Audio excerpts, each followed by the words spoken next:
Antes de começar esse vídeo, eu gostava de esclarecer uma coisa. A depressão não entrou na minha vida por causa de um único acontecimento. Não foi por causa de uma pessoa, uma amizade, um relacionamento, muito menos por causa de um dia. A depressão, pelo menos no meu caso, entrou na minha vida por causa de anos a carregar coisas que eu nunca aprendi verdadeiramente a processar. E neste vídeo vou estar a compartilhar alguma dessas coisas. E outras vão permanecer na minha vida privada e as pessoas que fazem parte dela. Não porque não são importantes, mas porque o objetivo deste vídeo não é apontar culpados. O objetivo deste vídeo é explicar como é que eu cheguei a um ponto que não reconhecia mais aquilo que eu via no espelho. E para contar essa história eu tenho que voltar a muitos anos atrás. Eu lembro que eu tinha por volta dos meus 6, 7 anos, estava na sala e eu estava sentada de frente para uma janela e aquela janela refletia o reflexo. E foi a primeira vez em que eu me olhei de forma diferente. Eu lembro de olhar para o meu reflexo naquela janela e eu ficar tipo, uau, eu sou mesmo muito feia. Eu lembro de chegar em casa nesse dia e eu era uma pessoa muito religiosa, ia muito à igreja com minha mãe. Então eu cheguei em casa e pus-me de joelhos e chorei até pegar no sono. E eu perguntava a Deus por que que eu era assim tão feia, por que que eu não podia ser igual às outras meninas, por que que eu tinha traços exóticos. Hoje eu percebo que não foi naquele dia que a minha autoestima baixa começou, foi apenas o dia que eu me lembro de sentir. E durante muitos anos eu achava que o problema estava na minha aparência, mas com o passar do tempo percebi que o problema estava na forma com que eu me olhava. Foi a partir daquele dia, que foi o dia mais intenso que eu senti então a autoestima baixa, que começou o bullying, ou melhor, já tinha começado antes, só que a partir daquele dia começou a fazer muito mais efeito e a ter muito mais impacto em mim. Quando as pessoas faziam comentários sobre a minha aparência, doía-me muito mais, porque eu já tinha adotado aquela imagem que as pessoas projetavam em mim. Se me chamavam de feia, então eu trouxe aquilo para a minha realidade. Ok, tu me achas feia, então eu me acho feia também. Ok, tu me achas burra, então eu me acho burra também. Então tudo aquilo que falavam sobre mim, eu acreditava como verdade e eu até começava a ser por eu acreditar que aquilo era verdade. Não sei se vocês estão a entender. Anos se passaram, entretanto mudei de escola algumas vezes e chegamos à quarentena. Isto aconteceu em 2021. Eu tinha um amigo e nós tínhamos uma amizade muito boa. Em um dado momento, nós começamos a nos envolver, vamos assim dizer, mas como eu disse, estávamos na quarentena, então não era nada físico, era só aquilo de falarmos à distância. Só que eu não queria perder aquela amizade. Eu nem sei sequer se posso chamar de namoro, mas ok, vamos chamar de namoro, porque houve um pedido oficial. Ok? Então, o meu namoradinho, nós conversávamos muito e eu não queria perder aquele meu namoradinho, certo? Porque eu gostava muito dele. Não diria que era amor, era mais dependência. Porque conversávamos muito, ele ocupava-me nas madrugadas que eu não ficava a fazer nada e ele subia muito a minha autoestima. Portanto, ele fazia com que eu me sentisse bem comigo mesma. Ele sabia alguma das inseguranças que eu tinha, então eu acho que ele usava isso ao seu favor. E qual era uma das inseguranças que eu tinha? Pois é, o meu corpo. Então ele sempre elogiava muito o meu corpo, ficava, mas tu tens um corpo maravilhoso, porque isto, porque aquilo. Eu fui caindo naquela onda. Eu fui gostando dos elogios e fui me apegando a ter aqueles elogios. Entretanto, passou um tempo e ele começou a pedir fotos íntimas. Eu tinha o quê? Em torno de 12, 13 anos. Não vou dizer que eu não tinha noção do que era ou dos perigos que envolvia mandar uma foto íntima. Inclusive, eu lembro que quando mandei eu estava com muito medo e na época nem havia isso de visualização única, então mandava-se e ficava lá no chat. E eu comentei com ele que estava assim com um certo receio, não sei o quê.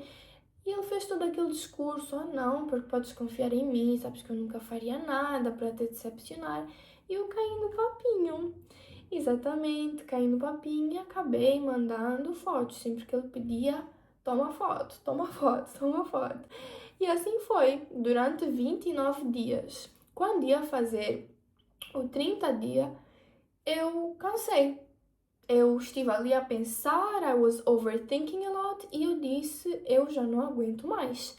Então eu preparei um textinho todo bonitinho, disse que eu não me sentia bem a fazer aquilo, pedi para que ele não fizesse aquilo o motivo do nosso término, disse que eu gostava muito dele.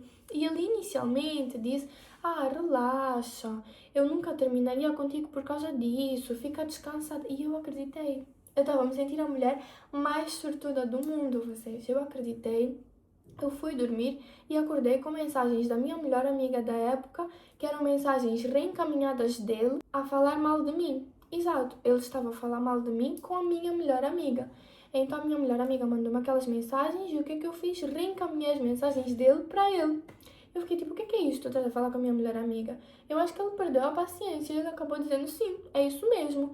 Eu só estava contigo por causa do teu corpo. A partir do momento que paraste de querer mandar as fotos, então eu já não te quero mais. Eu só te queria por causa disso. E a última frase que ele me disse foi, nenhum homem nunca vai te amar pelo que tu és, somente pelo teu corpo. Uma coisa que aprendi é que as frases que mais nos marcam nem sempre são as mais verdadeiras, às vezes são só as frases que nos foram ditas em momentos em que estávamos mais vulneráveis. E naquele momento eu estava muito vulnerável, portanto, durante muitos anos eu vivi aquela frase, eu construí a minha realidade em torno daquela frase. E hoje eu percebo que eu não mandei aquelas fotos porque queria, eu mandei porque estava com medo de perder alguém. E esse é um lugar muito perigoso para se fazer decisões, porque tu te abandonas para não ser abandonada por outra pessoa.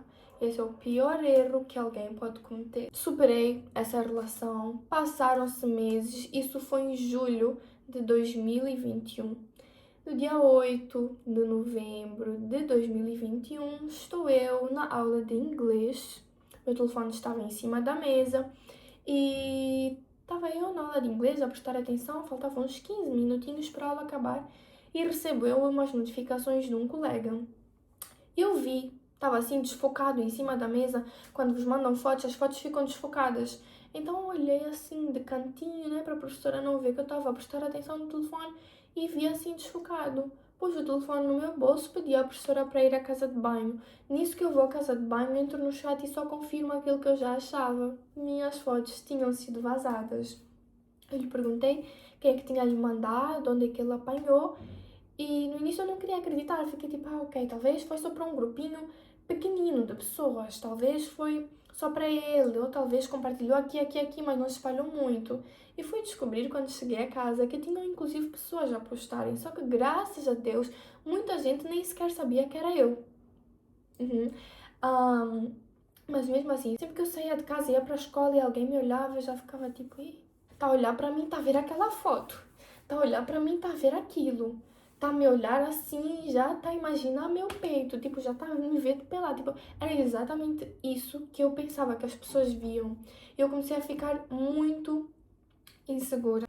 Hoje eu percebi que o vazamento das fotos não foi o que criou as minhas inseguranças. As inseguranças já estavam lá. O que aquele episódio fez foi apenas confirmar todos os medos que eu já tinha sobre mim mesma. Foi como pegar numa ferida e abri-la ainda mais. E durante muito tempo eu acreditei que aquilo me definia.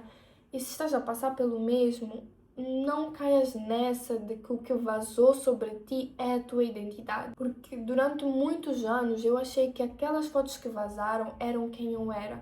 Mas hoje eu percebo que foi apenas algo que me aconteceu e não a minha identidade e não quem eu sou. Depois daquilo eu comecei a sentir necessidade de mudar quem eu era, no caso a minha aparência física. Eu naquela época trançava muito, principalmente tranças loiras. Então o que eu parei de fazer imediatamente? Tranças. Eu odiava o meu cabelo, não gostava nada do meu cabelo, mas preferia 1000 vezes estar com um cabelo que eu odiava do que continuar com as tranças, porque eu queria me desvincular ao máximo daquela Kiara das fotos. Porquê? Porque eu já não era aquela Kiara e toda a gente tinha que ver isso. Foi então quando em 2022 eu decidi começar a postar no TikTok, mas o meu conteúdo era aquele conteúdo com uma dancinha no fundo e uma frasezinha à frente. Um conteúdo um tanto quanto polêmico que eu usava para quê? para mostrar estar bem demais. Mostrava uma autoestima que não tinha, um ego altíssimo. Fingia ser alguém que não era. Para quê? Para mostrar que eu estava bem. Para mostrar que, independentemente do que estivessem a falar de mim, eu estava bem. Independentemente do que estivessem a fazer com a minha imagem, eu estava bem. Enquanto não era isso. E é incrível que quanto mais tu finges, mais tu começas a ser aquilo que tu estás a fingir ser. Só que é aquela coisa que costuma-se dizer, o ego leva-te lá para cima e te deixa lá sozinho. Te abandona. Eu lembro que eu comecei a sair muito à noite, muito novinha inclusive. Bebia muito, descontava na bebida. Nunca tive coragem de testar outras coisas, tipo cigarros, vapes, drogas. Parava sempre na bebida, mas eu exagerava na dosagem da bebida. Para uma adolescente de 14, 15 anos, as pessoas nem sabiam que eu tinha aquela idade, porque eu também me vestia muito vulgar, estão a entender? E não digo que hoje eu não me vista com um vestidinho curtinho de vez em quando, ou com um decote, mas para a idade que eu tinha era assim vulgar, eu estava a me adultizar. Aqui podemos perceber um pouquinho só do impacto que aquela frase teve na minha vida, porque eu me vestia assim, porque eu queria mostrar algo para as pessoas. E o que era essa coisa? Se a única coisa de bom que eu tinha era o meu corpo, então eu queria mostrar. Se eu só era elogiada quando eu estava vulgar, quando eu estava com muita pele à mostra, então era exatamente como eu queria me vestir, porque eu sentia a necessidade de sair e ser elogiada. Sei que até parece um pouco hipócrita, vazaram as tuas fotos, devia estar traumatizada, querer te tapar ao máximo, mas não, eu levei aquela frase com tanta verdade que eu ficava tipo, epá, se eu quero continuar a ser elogiada, se eu quero continuar a ter pessoas a alimentarem o meu ego, eu preciso mostrar. Então é exatamente o que eu fazia, eu mostrava. Eu comecei a aparecer em corredores. Para quem não sabe, corredores eram uns textos enormes que costumavam fazer uns anos atrás a falar mal de muitas pessoas. Sempre aparecia a falarem mal de tudo e mais alguma coisa sobre mim. E pronto, eu sempre, estou bem demais, isso aqui não está me a afetar. Agora perguntem aos meus pais se aquilo não me afetava, perguntem. E comecei também a entrar em muitas polêmicas, não só polêmicas como fake news também. Começaram a inventar muitos podres sobre a minha pessoa e chegou um ponto em que eu já não estava a aguentar. Eu lembro que eu fingia que não me importava, eu às vezes estava assim a andar, alguém gritava alguma coisa, e se não fosse a minha melhor amiga da época, honestamente eu nem sei como é que eu teria sobrevivido àquela fase. Porque eu sou daquelas que fica tipo, quem não deve não teme. E realmente quem não deve não teme. As pessoas falavam, e como eu sei que eu não sou aquilo, ou não tenho aquilo que a pessoa estava a falar, então eu tentava não mostrar preocupação. Mas no fundo eu ficava tipo, o que é que estas pessoas acham de mim? Por que que acham isso de mim? Eu sentia muita necessidade de gravar um vídeo e postar nas redes sociais e dizer eu não fiz isso, eu não sou assim, eu não tenho isso, justificar-me para as pessoas, mas eu ficava só tipo, para quê? Né? Isso só vai fazer as pessoas que desconfiam acharem que estão certas. Então eu ficava calada na minha ignorância, obviamente sempre sofria com aquilo, eu ficava tipo, mas poxa, para quê? Mas tinha lá uma melhor amiga maravilhosa que sempre me defendia, ficava tipo, por que estás a falar isso, não sei o quê, não sei o quê, e defendia-me sempre. Se ela vir este vídeo, vai saber que estou a falar dela. Então, muito obrigada, foste muito importante nessa fase da minha vida em que o bullying era cyber, era physical bullying, enfim, tudo. Thank you. Em 2023 eu decidi sumir das redes sociais, vocês precisavam de um break, porque eu já estava devastated. Então eu precisava de um break e tirei um break de 2023 até o início de 2025, que foi quando eu decidi voltar, mas desta vez como influenciadora e com conteúdo que vocês sabem, né? Que é dicas, lifestyle, conselhos, papapá, papapó, papapó. E eu me desvinculei daquela imagem que eu tinha criado inicialmente na internet, que era uma pessoa muito polêmica, uma pessoa que gostava de confusão, uma pessoa egocêntrica e agora me vinculei à imagem que é a minha essência, vamos assim dizer. Uma pessoa que gosta de ajudar, uma pessoa que dá dicas, uma pessoa de autocuidado, pipipipopopó. Então, houve toda essa mudança. E durante esses 2 anos que eu sumi, eu tinha uma melhor amiga que me fazia muito bem. Nós tínhamos uma amizade muito boa também. Ela me fazia muito bem e por muitos momentos me fazia sequer esquecer que eu alguma vez já fui triste, que eu alguma vez já tive depressão, que eu não gostava assim tanto daquilo que eu via no espelho, porque ali o meu ego já estava a começar a cair, estão a entender? Eu já estava lá em cima e o ego já tinha me abandonado.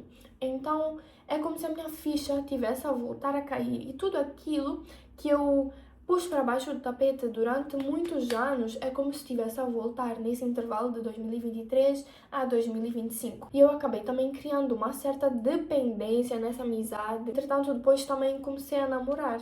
E criei uma dependência em quem? No namorado. Esquece o erro de uma pessoa quando não está bem. Quando tem uma relação, seja de amizade ou relacionamento, namoro, ou seja lá o que for, acaba criando dependência emocional nessas pessoas e sobrecarregando as mesmas, mesmo sem querer. Mas a dependência emocional mesmo muito séria que eu tive foi no namoro. Durante muito tempo achei que estava melhor, estava a sair, estava a me divertir, amizades que eu adorava imenso, mas foi aí que eu percebi que muita gente confunde distração com cura, porque uma pessoa pode parecer feliz e estar profundamente ferida. E nem sempre parar de sentir dor significa que a ferida sarou. Às vezes significa apenas que apanhamos formas de amenizar, ou melhor, distrair-nos daquela dor. Lá para meados de 2025, eu já estava a sentir que a depressão estava a voltar, só que muito mais intensa. Eram muitas coisas que aconteciam na escola e como eu já estava overwhelmed, tudo aquilo tinha muito impacto em mim. No início de 2026, eu diria que foram os gatilhos assim que me levaram a fazer o que eu fiz, que eu já vou chegar lá. Foram gatilhos muito intensos e coisas que eu já não estava a conseguir processar. Acontecia uma coisa, eu ainda estava a digerir essa coisa, já vinha outra e acontecia. Dizem que o 12º tem que ser o melhor ano, pois foi o pior para mim. Foi o ano em que eu mais arranjava desculpas para faltar, queria estar sempre em casa, não queria ir à escola. Porquê? Porque eu já não me sentia bem naquele ambiente. Não que o problema fosse da escola, mas porque eu já não me conseguia sentir parte de nenhum sítio. Não era problema da escola, era tipo em todo lado eu me sentia assim. Então comecei a me isolar também, praticamente já não queria sair de casa e a única pessoa com quem eu queria estar, adivinha quem era? Pois é, meu namorado. E tudo aquilo que não resolvi esperou durante meses, esperou durante anos, até o dia em que eu já não conseguia carregar mais tudo sozinha. Foi quando tudo aquilo que eu andei a jogar para baixo do tapete voltou para a mesa e foi para as minhas costas, não suportei o peso e caí. Eu até gostava de dar uma justificativa melhor, que houve um acontecimento muito grande, um culpado, mas na verdade não foi assim. Foram anos a carregar coisas, anos de coisas acumuladas, algumas das quais partilhei hoje, outras das quais prefiro manter privadas. Todas elas deixaram marcas e chegou um momento em que eu já não conseguia mais fingir que estava tudo bem e foi então quando decidi fazer a tentativa no dia 13 de fevereiro de 2026, que foi o dia em que eu tive um breakdown mesmo. Não vou estar a especificar, porque não acho que seja muito ético eu estar a vos dar um tutorial de como fiz. O que posso vos dizer é que fui parar na clínica. Fiquei internada durante 10 dias e depois disso nunca mais voltei à escola. Eu ia para a escola fazer testes, mas fazia testes isolada. Fiz os exames isolada também, portanto, sempre que eu ia à escola, tinham o cuidado de me distanciar das outras pessoas do meu ano. Foram muitas coisas que me levaram a fazer o que eu fiz, mas alguma das coisas foram essas. Foi mesmo culpa de eu ter deixado as coisas para depois, ao invés de resolver, pôr tudo para baixo do tapete. E sempre que eu puder aconselhar alguém é chora. Take it all out, estás a entender? sofre, procura um profissional ou se tiveres um amigo, whatever, mas não guardes para depois, não adia o sofrimento porque só é pior. Entretanto, eu precisei de um tempinho longe das redes sociais justamente para voltar a me reconstruir e superar esses traumas do passado que eu não tinha superado e finalmente me senti verdadeiramente preparada para voltar aqui com uma nova versão, com novos conselhos, eu vou dizer uma nova visão também, estão a entender? Porque tudo que eu passei mudaram muito a forma com que eu penso agora e a forma com que eu ajo e sou também. E daqui a uma semana, contém uma semana depois desse vídeo, e eu vou postar um vídeo de como foi o meu processo de superação, desde o dia que eu saí até 3 meses depois. Portanto, vão ser 3 vídeos divididos em 3 partes, um para cada mês. 3 meses a superar a depressão, o que eu fiz, como é que foi o meu processo de recuperação, mais ou menos isso.